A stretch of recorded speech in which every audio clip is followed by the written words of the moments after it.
So a triple unboxing, but it's a large volume, but not a lot of variety in these wines tonight. I'm going to be drinking this Australian orange wine, which is okay. Little tannin, little funk, but nothing too outrageous in any direction to make it really worthwhile to try again. It's fine, just a wine to eventually just finish. Weekday sort of wine, but nothing special.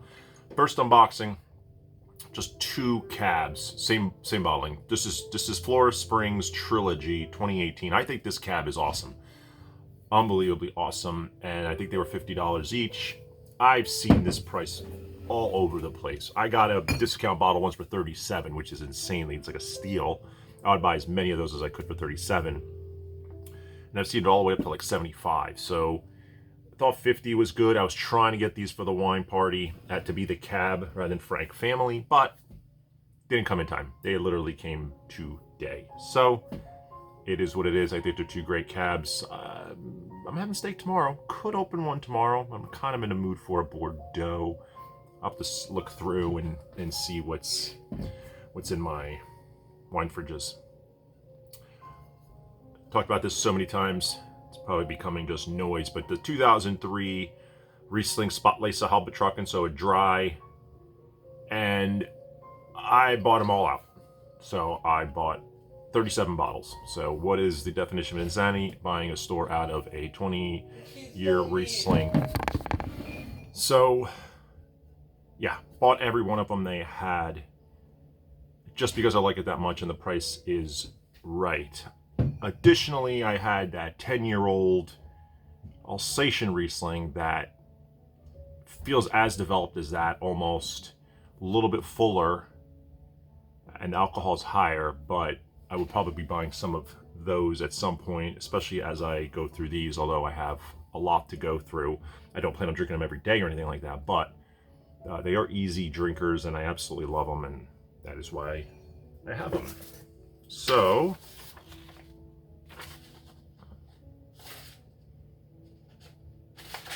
curious about, so I got my Silver Thread Vineyard from the Finger Lakes quarterly wines. I only, let's see, I've got 4 wines. It's 4 wines every time. So this is the 2023, so as fresh as it gets, dry Riesling and bone dry. I don't know if there's much to say about it, except it's just their most recent release. And they have a vintage report here. I haven't read it. I know the 2020 vintage out of the Finger Lakes was amazing, but don't know about 21, 22, 23, honestly. So it'd be interesting to see. Oh, here it is, 2023.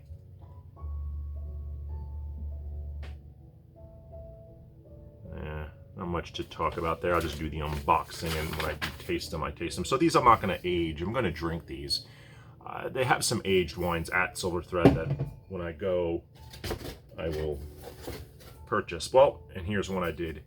Swapped out one of the 4 for this. This is a 2013 Randolph O'Neill Vineyard from Cayuga Lake, 2013. So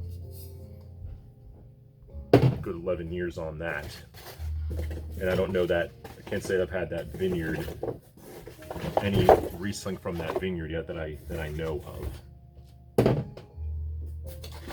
I think these other 2 are the ones that are estate.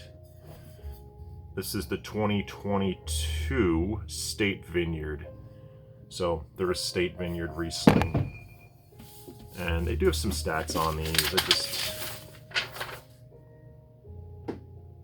little more residual sugar on this one versus the dry, but very minimal, and it says medium dry on here. So will it have a touch of sweetness? I don't know. Anything under 2% to me is typically very, very low.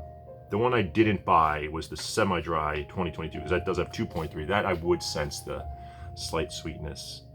And then the last one is a 2022 Doyle Fournier.